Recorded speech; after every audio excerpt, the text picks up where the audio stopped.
are having a plan. On 1 star 967 hash. Star 811 star 967 hash.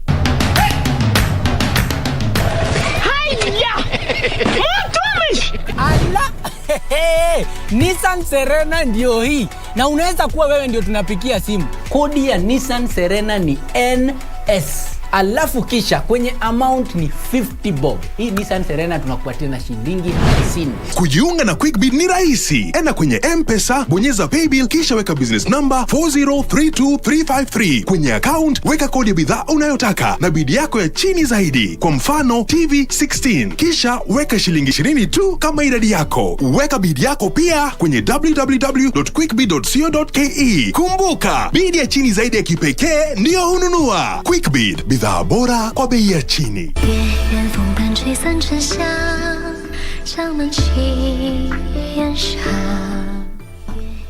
Now that she ran off, we now have a good reason to ban her, which is good for us.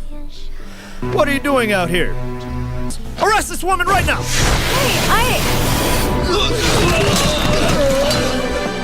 Promise me 3 things right now. I can give what you want. Do you promise? Tim did that pristine, I swear. They went late for an instant. Long Fei Ye, I want you to research Lord Fei's background and not miss any detail.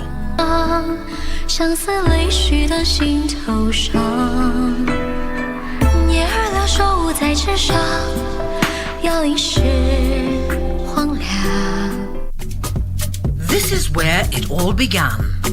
As the mother of broadcasting in Kenya, you can trust KBC to bring you authentic news and programs to your living room. As KBC, we take pride in our unrivaled heritage as Kenya's trusted national broadcaster. Commanding over 92% digital television signal coverage of our country, 23 radio services that cut across our entire language spectrum, a national, regional and international digital presence backed by the most experienced and top-notch broadcast professionals in the industry. A very good evening to you. The new look Kenya Broadcasting Corporation is truly ahead of the pack. Turn to the mother of broadcasting in Kenya for stories that resonate with our identity, our aspirations as a people united in purpose. Real stories of hard work, of passion, of creativity, of big dreams. Stories that cement our nationhood. Stories that bring us together as one.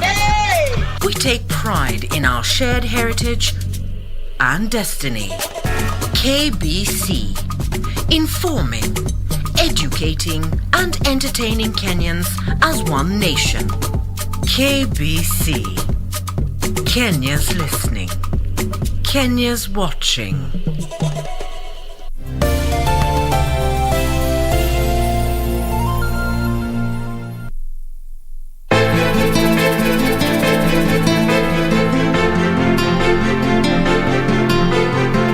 Ni kitu gani ulimwambia Maya mpaka yuko so convinced kwamba utakuja kuzungumza na babake?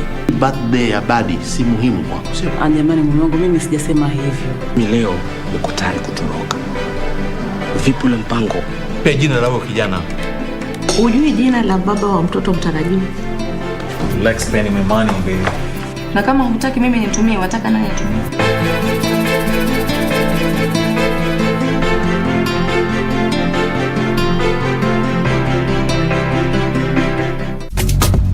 This is where it all began. As the mother of broadcasting,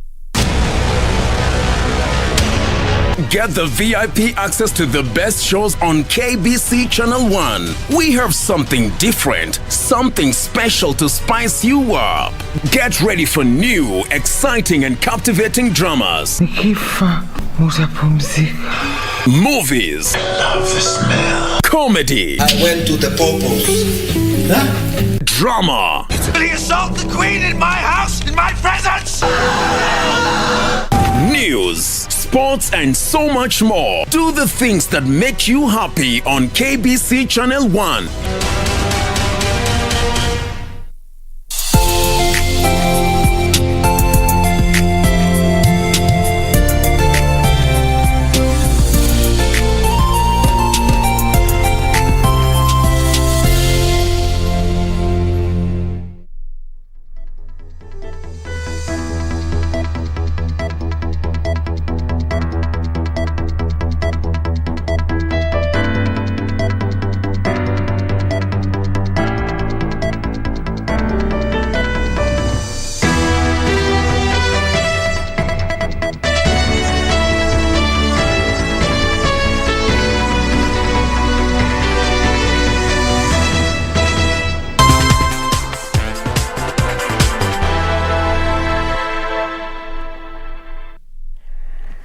Good afternoon. Thank you for keeping it KBC Channel 1. A very warm welcome to the Lunchtime News. My name is Irene Muchuma Udim.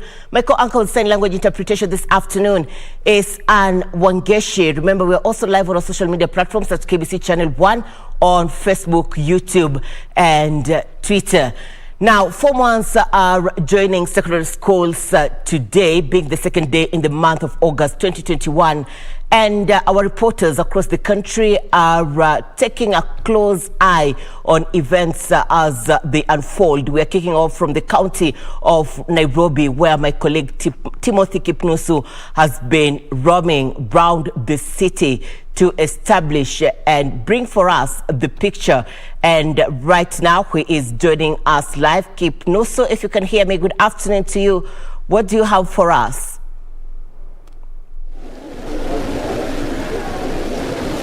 A very good afternoon to you, Irene Muchuma Oding, there, the broadcasting house. Yes, indeed, just as you mentioned, I'm coming to you live from St. George's Girls High School here in Nairobi, where the ongoing admission, Form 1 admission is ongoing here. A total of 1,187,517 students will be admitted across the country, be it the national school, extra county schools, with sub-county schools and special schools, and I've been pitching camp here to monitor the ongoing process. It is actually a very rigorous process.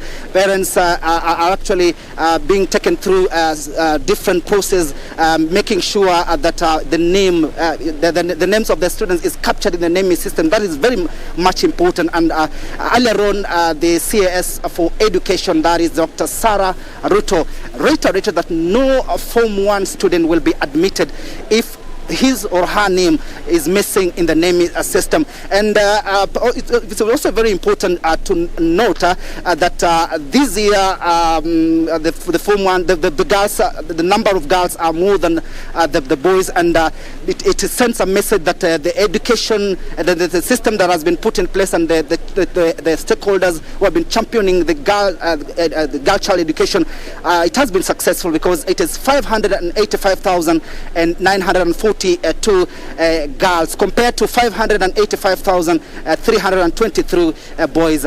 And I'm joined by one parent just to paint a picture of how the process is ongoing. Very good afternoon to you. Please join us here. Just tell us how has been the process, and right now we are talking about the COVID-19. Parents, you're lamenting about school fees and what have you. How has been the process and taking your child to this school? I came here very early in the morning. By 8 I was here. There is a systematic way of doing things here. I think it's very transparent. From the gate you get your number. You come, you sit. I got number 166. I sat, I went up to the identification tent for names, and the challenges, my kid name did not appear in the list, and now we are waiting to see the principal. I'm wondering why, and all this thing is electronically, because the process, we got the message, and we downloaded the letter from the website, the way it was recommended. But I think with technology, there are about to be challenges here and there. I think we are around 3 parents. We are waiting to see the principal for clearance so that we can have our kids admitted. But so far I can say the process is very transparent, and I think that is fairness. Yeah, those who are called according to a number. Perhaps you could also tell us, as a parent, we had the Minister of Education revising the fee structure, the free day secondary education program. Has the Minister of Education taken the burden for you from you parents, or maybe you have a call to the government towards such issues? This is a bonding school. The fees generally is not much. It's around 26,000. But now the school uniform, it's where the parents are feeling the pinch. Buying the school uniform, that it comes to around 25,000. And then you have now these other things for the bonding where you pay another 17,000. Still, as we say, government, we appreciate what he has done, but there is a lot more to be done. Parents are feeling the pinch. The education, we are saying free education, but on my opinion, it's not as free as per se, and especially for the boarding. Maybe for the day school, it's a bit fair, but with the challenges of income, with the COVID, it is really taking a toll on parents to make the ends meet. So the government has to go an extra mile to see that parent burden is a bit relieved. We are relieved, something has to be done. But still, education in Kenya is expensive. Thank you very much. There you have it. That is one of the parents who has taken her student here to St. George's Girls High School. If I can be able to capture a small interview with the school principal, she is here.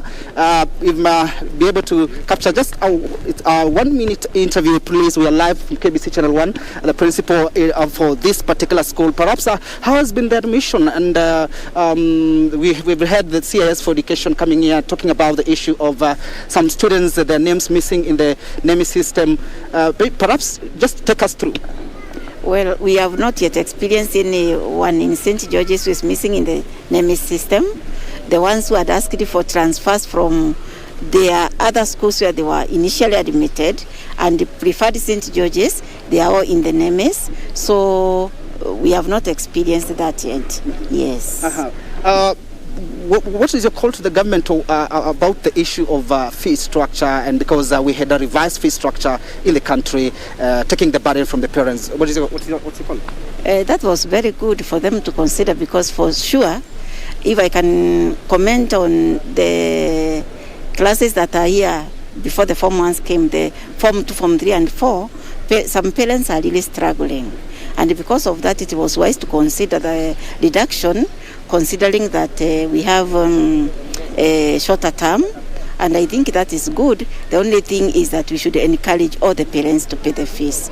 Then we will be able to cut down on some areas and we move on, because we must support the children to complete their education. We must support them. It is really difficult for some of them. On daily basis, I experience parents who have difficulties in paying school fees. And because of that, I think that was a wise move for the government to do that. But again, the same government should be now telling the parents to pay the school fees. Even if they are to pay in small installments, let them pay. Yes. Many thanks indeed. There you have it. That is the school principal of St. George's Girls Secondary School. And remember, the government has been very categorical and in the issuing of transition from primary, 100% transition from primary to secondary education. And it's very important also to note that there has been emerging challenges. Parents being stranded, their students haven't got any formal placement, and they're talking about this issue. And the CS for Education, Sarah Ruto, has given a special code that you need to send so that you can get the information about your child maybe being admitted to a particular school, and that code is 33263, if I'm not wrong. There you have it. That is Timothy Kipnusu from St. George's Girls. I hand you back to you, Irene Muchuma. Thank you, Timothy Kipnusu. Kipnusu reporting live from St. George's High School here in the county of Nairobi. We have our reporters across the country. In the county of Kisumu, we have Wycliffe Okech on standby. In the county of Mombasa, we have Michael Mwandiga on standby. Remember, this year's intake comes with a lot of reactions, especially from parents who have been raising concerns over high expenses required by the schools as their children are joining Form 1. And also, there have been the issue of keen observance to COVID-19 protocols. Many institutions are working on ensuring that they adhere and comply to the national government's requirements as they take in the students. Michael Mwandiga is on standby in the county of Mombasa. Michael, good afternoon. Paint for us the picture from where you are.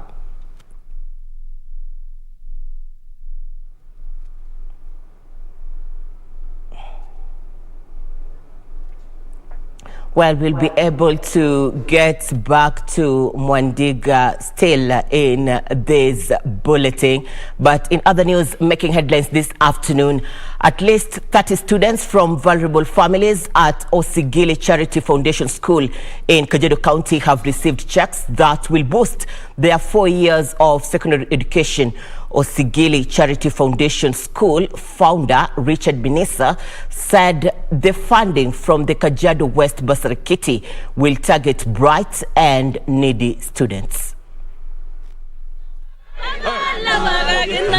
It is a sign of relief for 30 students from Osigili Charity Foundation School in Kajiado West constituency after Kajiado West Bursary Kitty stepped in to pay for their 4 years of secondary education. In a ceremony attended by parents, board members and students, Richard Minisa, who is the founder of the institution, said the funds will facilitate education of the vulnerable students.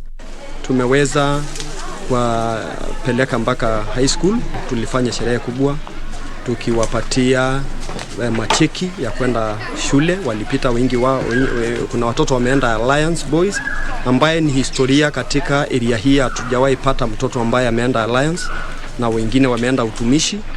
The needy and bright students who benefited from the bursary could not hide their joy, saying the gesture will go a long way in ensuring they realize their dreams.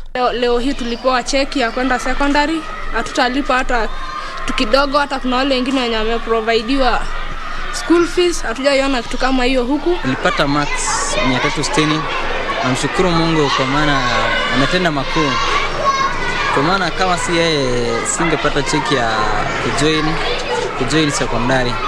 Ben Chumba, Lunchtime News.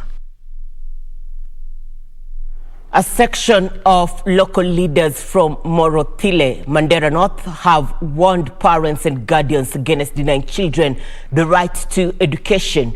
Led by local administrators, the leaders said anyone found culpable of encouraging early marriages will be dealt with accordingly.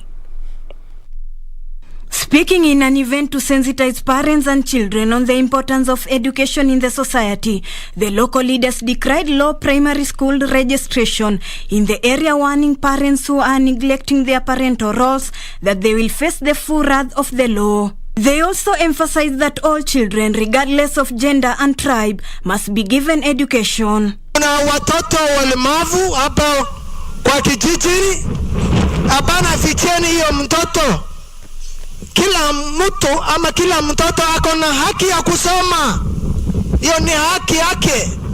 Kwa hivyo wengine wanaficha watoto walemavu na hawaleti shule, hasa wasichana. Wasichana hawezi leta shule. Unajua kesho huyu mtoto ambaye amehitimu masomo ya dini anatakana kwanza asambaze masomo na elimu ya dini.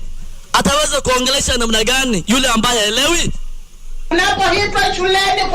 Elsewhere, with Form 1 students joining various secondary schools countrywide, a section of leaders stepped in to ensure students from needy families access education at their respective schools on time through provision of scholarship. Speaking into two separate functions, legislators Emmanuel Wangwe of Navakolo and his Vihiga counterpart Ernest Kagesi say the move will go a long way in ensuring the beneficiaries achieve their dreams despite the financial hurdles their parents face. Ukiona conditions mtoto amepitia kupata 360 marks, kupata 370 marks, kupata 400 marks, yani is a lot of effort. So lazima tuwapongeze.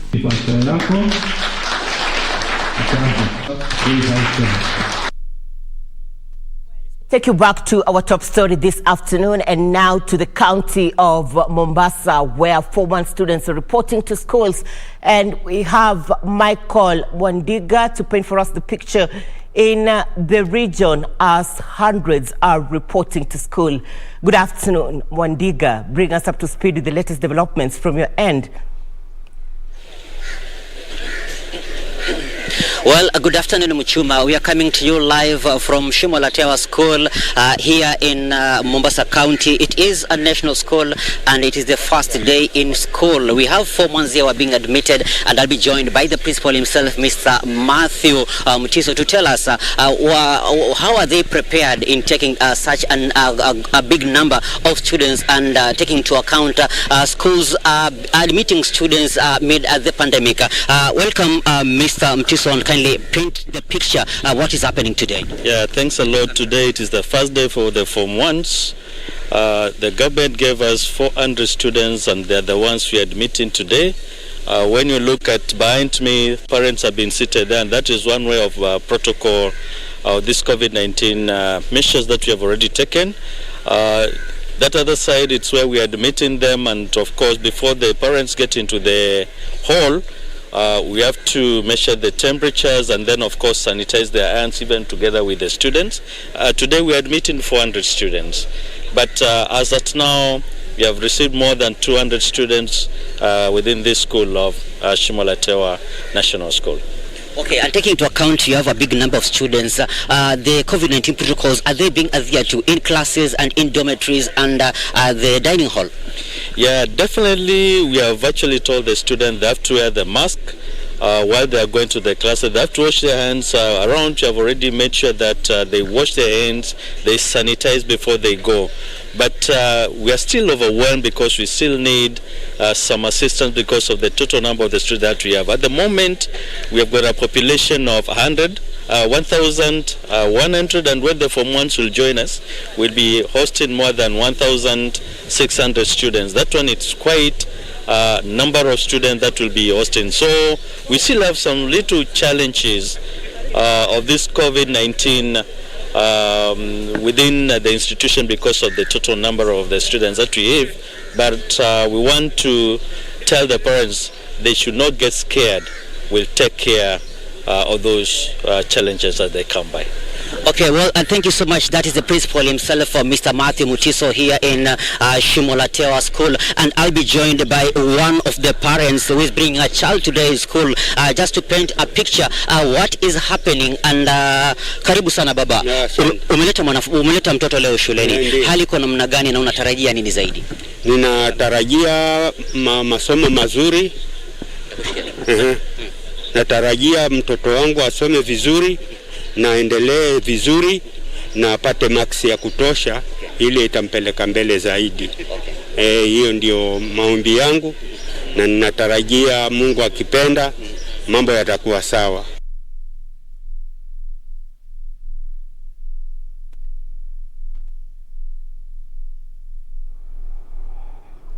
Well, Michael Mwandiga will be able to package for us a comprehensive news item for subsequent bulletins later on in the day. You're watching KBC Channel 1. This is the Lunchtime News. We are taking a short commercial break. We'll be back with more. Stay with us.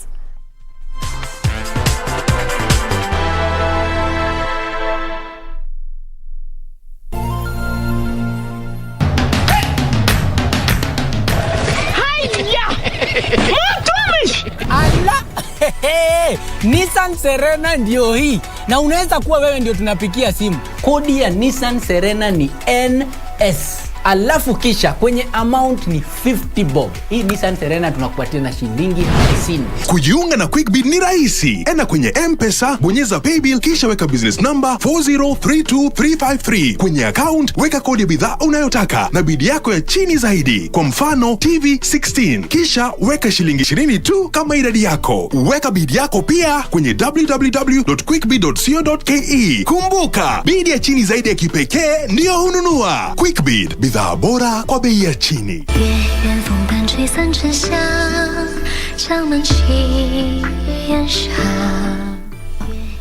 Now that she ran off, we now have a good reason to ban her, which is good for us. What are you doing out here? Arrest this woman right now!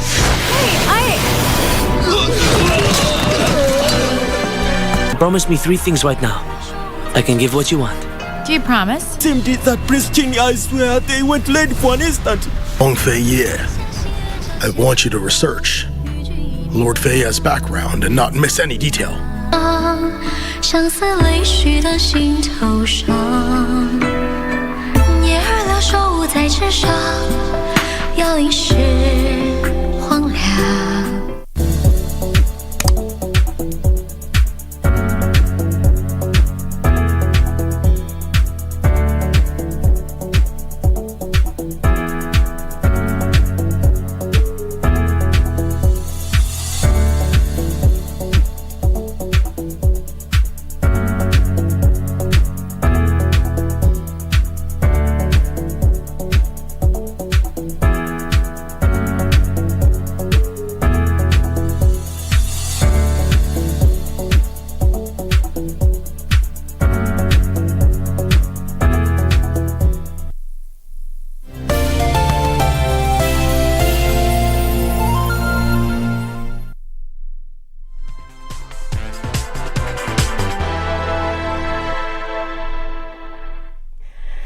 Thank you for staying with us. This is KBC Lunchtime News. Remember, we're also live on our social media platforms at KBC Channel 1 on Facebook, YouTube, and Twitter.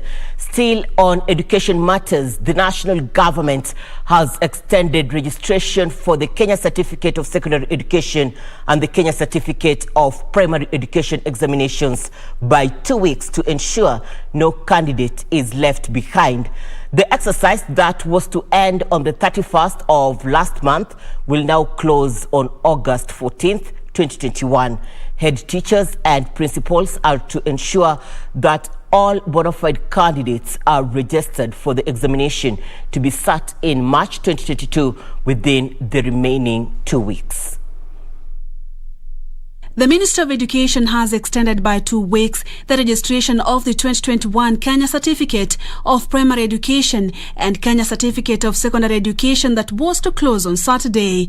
According to the ministry, by July 31st, when the registration was to close, only 1.2 million KCPE candidates and 824,392 KCSE candidates had registered for the national examinations. In the spirit of leaving no one behind, the government has extended registration deadline by another 2 weeks. In a statement from the Minister of Education, the registration deadline will be followed with a verification of candidates' registration details as captured in the 2021 KCPE and KCSE nominal rolls between August 16th and 27th, 2021. Duly signed nominal rolls and medical reports for candidates with special needs will be required to be submitted to sub-county directors of education together with other registration documents. Last year, 1.1 million candidates and 752,602 candidates were registered for the KCPE and KCSE examinations respectively, representing an increase of 2.29% and 9.54% in candidature in the 2021 KCPE and KCSE examinations. Purity Museo, Lunchtime News. A section of leaders drawn from 3 conflicting communities in Marsabit County have vowed to work together and restore peace among their members. The leaders, among them elders from Borana, Gabra and Rendile, that could initially not see eye to eye, resolved to spearhead a peace campaign among members of the 3 communities. After a 2-day meeting in Nanyuki organized by Northern Rangelands Trust and mediated by the former National Cohesion and Integration Commission chairperson Francis Ole Kaparo, elders drawn from Borana, Gabra and Rendile communities resolved to reach out to their respective communities and end the long-time conflict among their members.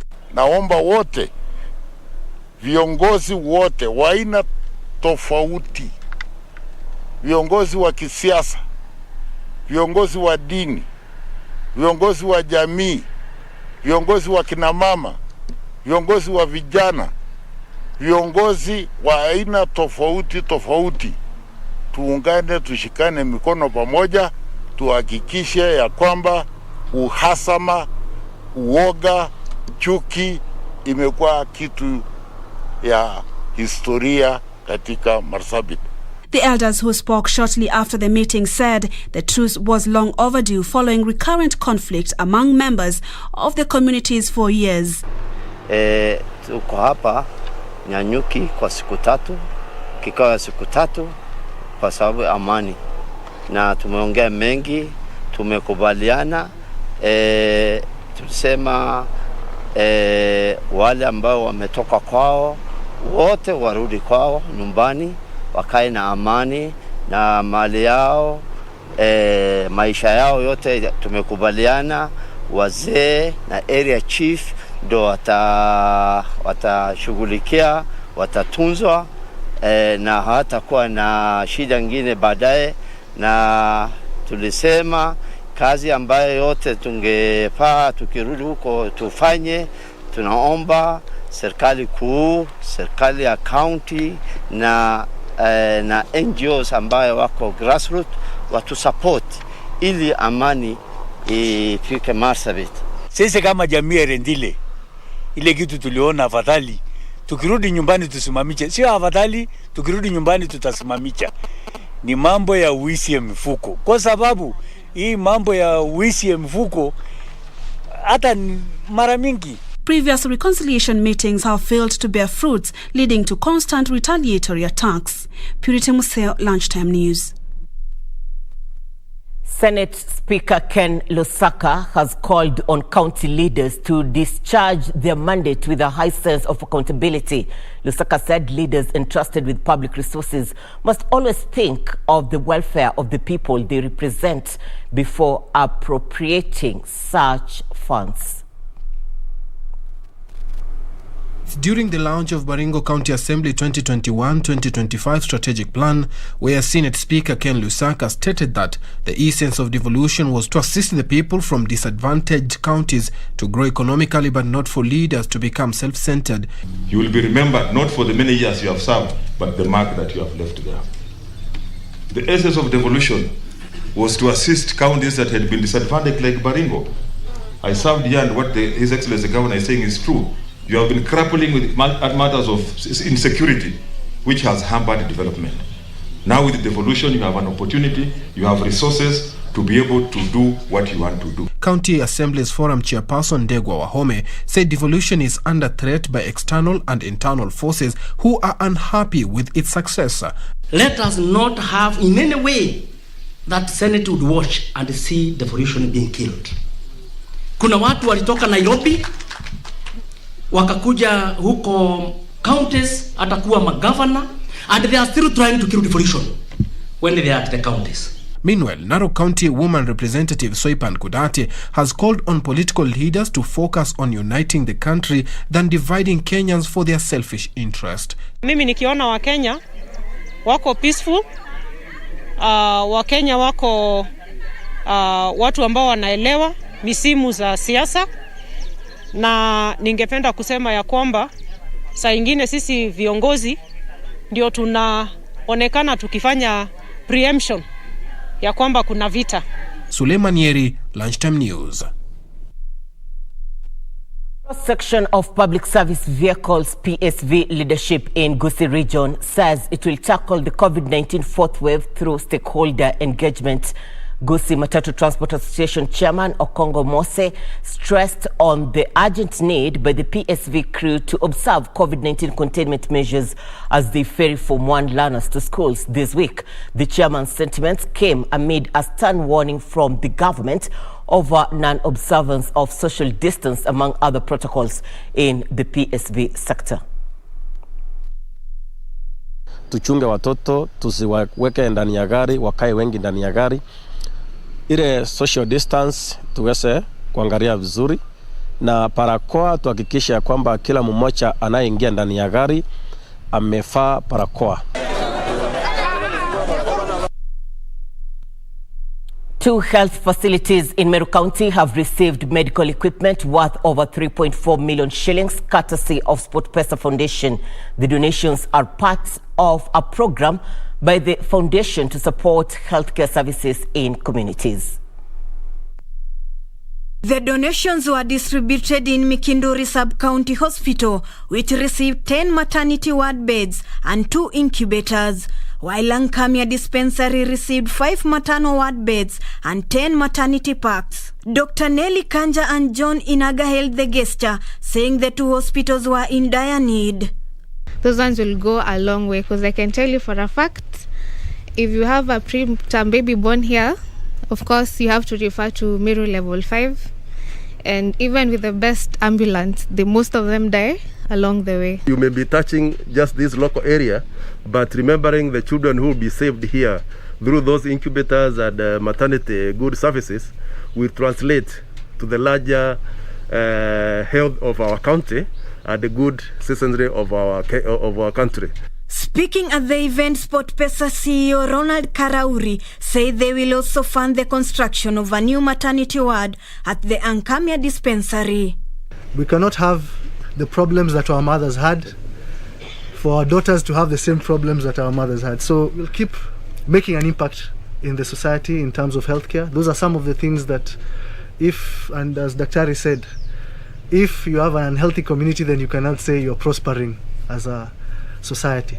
SportPesa Foundation supports communities in areas of sports, education, maternal health care, and promoting menstrual hygiene projects.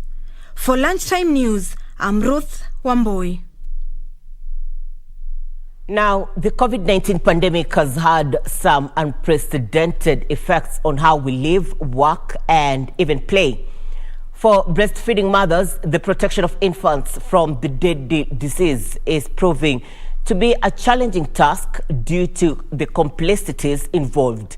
Jackie Wambere with the details of how some mothers are throwing caution to the wind, choosing to be guided by instinct and basic hygiene when balancing between personal care and breastfeeding. Meet Emily Wahome, a mother of 3. Emily says she began experiencing COVID-19 related symptoms and her fears were confirmed when the result turned positive. I was still feeling so extremely fatigued and I was feeling generally unwell. I decided to go to the hospital. So when I went to the doctor told me we need to do COVID tests because that's a time when we had very high numbers. So when the COVID test was done, it was positive. The doctor advised me to isolate myself for 10 days, but I didn't manage to isolate myself from my children. At the time, she was breastfeeding. It was very scary because I knew that if I continue breastfeeding, I would expose my baby to COVID-19. For Emily, the management of her COVID-19 status and the care for her baby was lessened by her expertise in nutrition. You do not want to expose your child to the COVID, but at the same time, we know the benefits of breast milk. Breast milk contains antibodies that continue building the immunity of the baby, and therefore even during COVID-19, it's advisable for the mothers still to continue breastfeeding their babies, to continue building the immunity. For some mothers, however, having COVID during lactation can be a tall order. Mothers should not be scared about breastfeeding because there's no evidence to show that actually breast milk will contain the virus. They just need to observe the COVID-19 rules of washing their hands, keeping personal hygiene, and wearing their mask as much as possible. Esther Kwamboka says coronavirus has been a challenge as a mother is forced to care for herself and at the same time ensure that her baby does not contract the disease and still breastfeed exclusively. The antibodies from the mother, who is already suffering from COVID, are going to be passed on to the child who is through the breast milk. And so that is going to be passive immunity that is going to be passed into the child, because then the antibodies are going to start acting like immediately within the child. So there's not been any evidence that COVID is spread through breast milk, and there's not been any evidence that if a mother actually breastfeeds and she masks up and she does all the hygiene practices, that she's going to transmit it to her baby. Emily says a healthy support system comes in handy during such difficult times. If a lady is stressed, if a woman is stressed during breastfeeding, that is one of the things that impact or bring the milk supply down. So she needs to be emotionally prepared for it. She needs to be given support. If she is stressed, she needs to be cared for so that she can be able to continue breastfeeding. Postpartum depression most of the time occurs when ladies do not get enough support. Once she knows that the breast milk is not going to be transmitted through the COVID is not going to be transmitted to her baby through the breast milk, then she's going to be confident and she'll stop worrying. Once she knows that the antibodies in her body are actually going to be transferred into the baby and it's going to give the child passive immunity, then that is also going to help her gain confidence and stop worrying too much about the baby. Though there has been a push to have employers designate areas within their workplaces for breastfeeding, the COVID-19 pandemic presents a major challenge. I'd like to appeal to the employers is that this space is very necessary. If we want a productive mother, then we need to make her comfortable. Kenya is seeking to create awareness among new parents and promote infant health through a week-long breastfeeding campaign dubbed Protect Breastfeeding, a Shared Responsibility. 50 bright and needy students from Vipingo, Kilifi County, who attained 350 marks and above in the 2020 KCPE exam have benefited from scholarships courtesy of the Centum Investment Company. The students are joining Form 1 in the national, county and sub-county schools. Pupils in Kilifi County from poor and needy backgrounds now have an opportunity to realize their career aspirations. They are beneficiaries of fully funded secondary school education scholarship courtesy of Centum Investment Company. Today we are celebrating a huge milestone. This will be the 5th lot in our high school scholarship program. Today we are awarding 50 bright and needy students from 24 schools within Vipingo area. Among the beneficiaries is 16-year-old Florence Ngombo, who did not qualify to get 350 marks but managed to get a chance and is set to join Gala Girls Memorial High School. Ngombo, who is an orphan, scored 323 marks and says she had lost hope of ever joining Form 1 due to poverty. Nilikuwa nimevunjika moyo sana kwa sababu nilijua tu sitaendelea mbele, nitabaki tu nyumbani nikilima na nikifanya kazi za nyumbani.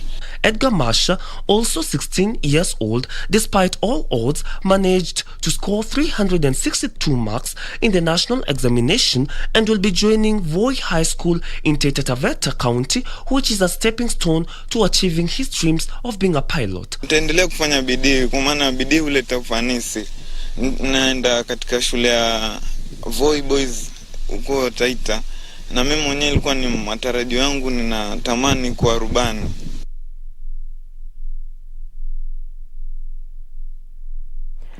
The government, through the Coast Development Authority, is constructing a 142 million shillings water pan at Fafi constituency in Garissa County to cushion residents from the effects of perennial drought. Coast Development Authority Managing Director Dr. Mohamed Kainan termed the project a game changer. The dam is set to mitigate the effects of drought facing Garissa County and is expected to serve approximately 69,000 households. This water will have to be used for the community purpose, that is household domestic use. It will have to be used for livestock.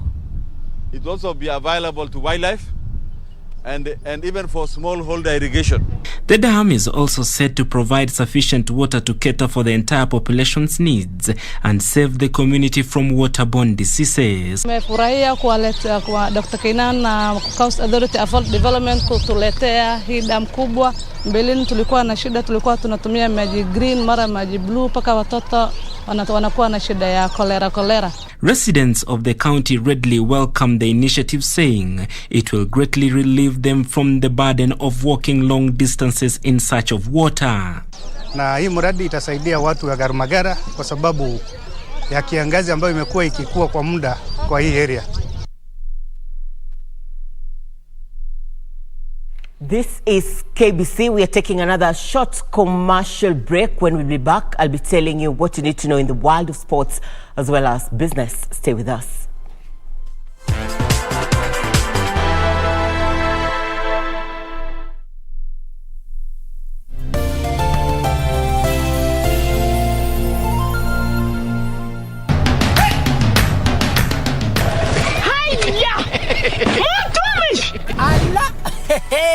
Nissan Serena ndio hii. Na unaweza kuwa wewe ndio tunapikia simu. Kodi ya Nissan Serena ni NS. alafu kisha kwenye amount ni 50 bob. Hii Nissan Serena tunakupatia na shilingi 50. Kujiunga na QuickBid ni rahisi. Enda kwenye M-Pesa, bonyeza paybill kisha weka business number 4032353. Kwenye account weka kodi ya bidhaa unayotaka na bid yako ya chini zaidi. Kwa mfano TV 16. Kisha weka shilingi 20 tu kama idadi yako. Weka bid yako pia kwenye www.quickbid.co.ke. Kumbuka, bid ya chini zaidi ya kipekee ndio hununua. QuickBid, bidhaa bora kwa bei ya chini.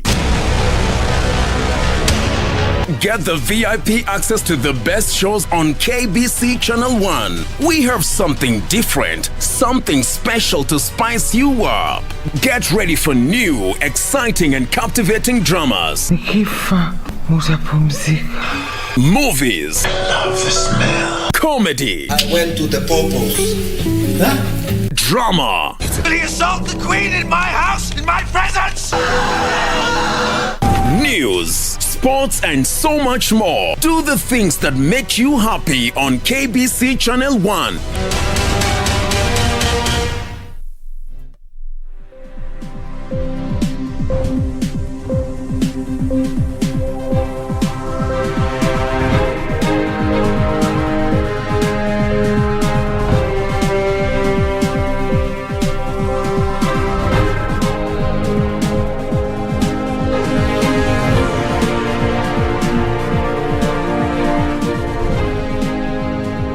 For business news, the business community should adhere to COVID-19 measures put in place to avoid the introduction of more stringent measures.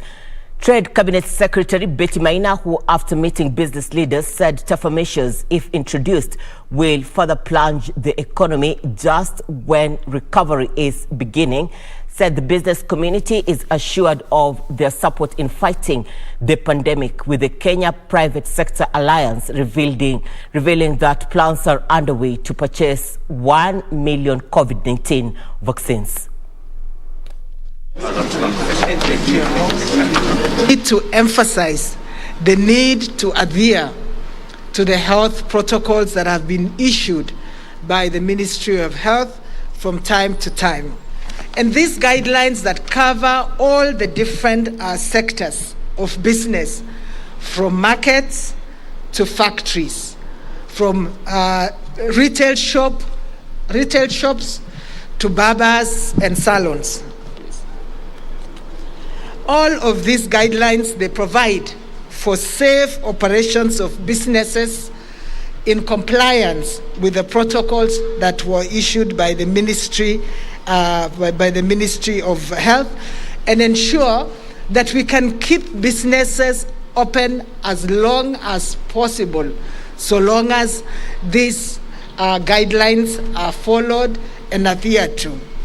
We just wanted to ask all our members to turn around and let us, not do the crowding spaces. Let's do what is supposed to be done. And for the bigger organizations that are able, we would also like to appeal for them to see what they can do to support the MSMEs that are there.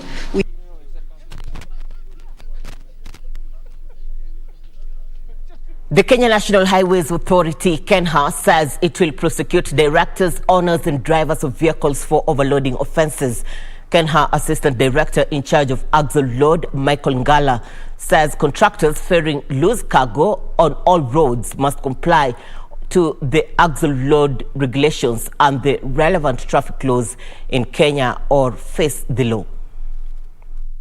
The Kenya National Highways Authority, KENHA, says trucks owned by Kenyans are the worst overloaders and responsible for 30% of destruction of road surfaces. KENHA Assistant Director in charge of axle load, Michael Ngala, says the worst axle load offenders are sand, loose cargo and contractors. Ngala says it has obtained data from NTSA and other government agencies on beneficial owners of all trucks, which will be used in prosecuting offenders. When a truck is overloaded, as I say, we charge the owner and the driver. The owner is actually the registered owner of the driver. Ngala says stakeholders have been sensitized on the menace to ensure that offenders face the law to encourage full compliance with the law. For this special owner, we also charge them because they are not supposed to get the vehicle from a registered owner and they benefit from the business through overloading. Kenya has also threatened to auction trucks currently being held at its various weighbridge yards impounded due to overloading in the last 3 months. The trucks are being held after their owners failed to pay stipulated fines. He says Kenya has also provided technical support to transport SACCOs to enhance compliance. For Lunchtime News, I'm Brian Munyoki. Across the borders but within the continent, over 600 Israeli tourists are expected in Tanzania this month and will arrive in groups. The first group, consisting 150 Israeli tourists, are expected to land at the Kilimanjaro International Airport this week. Here now are the details of this and other stories from across the African continent. The visit by Israeli tourists had been prompted by the Tanzanian government's stand on how to fight COVID-19, whose vaccine had started being administered to different groups of people in the country. The first group of Israeli tourists are expected to arrive this week and stay on for a week. Another group of more than 200 tourists will arrive and stay until mid this month, and the last batch, consisting of 150 tourists, are expected in Zanzibar. The Israeli tourists are scheduled to visit national parks and Mount Kilimanjaro. Tourism was the leading foreign earner, but its earning reduced from $2.6 billion in 2019 to $1 billion in 2010. Meanwhile, the Central Bank of Nigeria has banned the sale of foreign exchange to bureau de change operators. The bank says the parallel market has become a conduit for illicit forex flows. The central bank governor Godwin Emefiele says the step was taken because some operators have become greedy in the chase for higher profits, and their demand for foreign currency is placing pressure on the naira and the nation's reserves.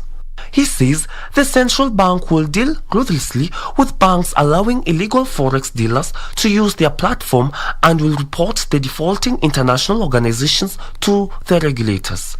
Finally, African Power Utility Eskom Holding SOC Limited has reduced its debt to less than $28 billion as discussions ensue to secure funding for transition to renewable energy, which is in the process of being replaced with green energy, has not been producing enough electricity to meet the nation's needs, resulting in intermittent power shortages.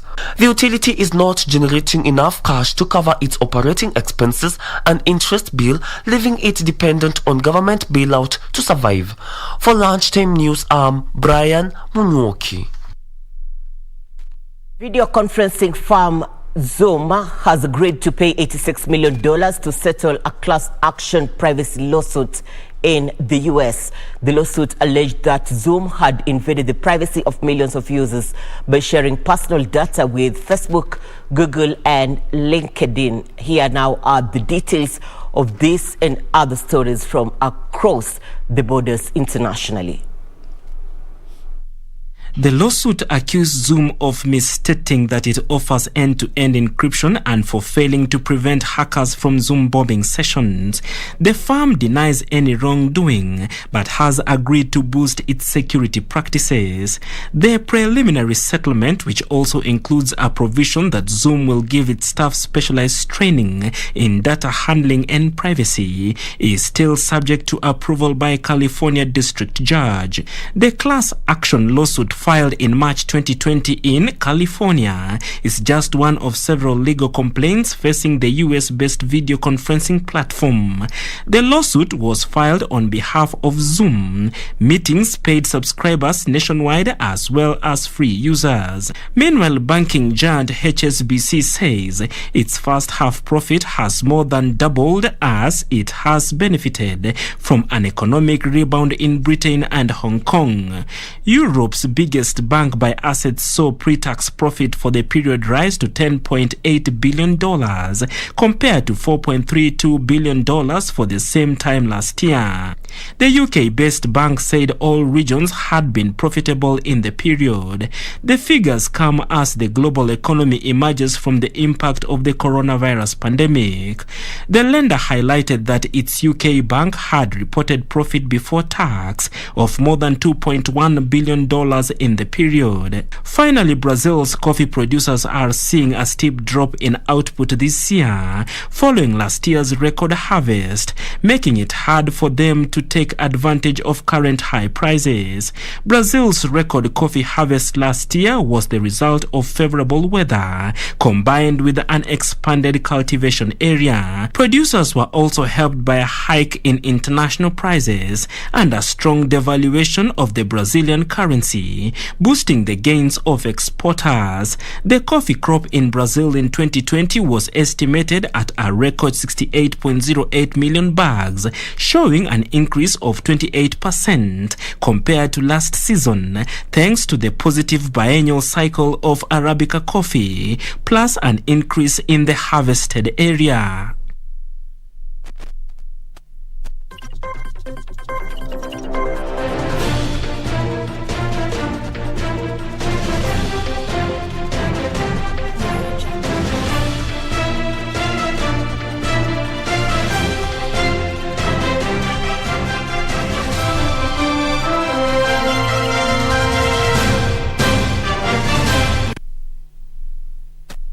Thank you for staying with us. Let's now touch on sports news making headlines this afternoon. Kenya's Faith Kipyegon, Edna Jebitok, and Winnie Chebet qualified for the semi-finals of the women's 1500 meters race after coming through their respective qualifying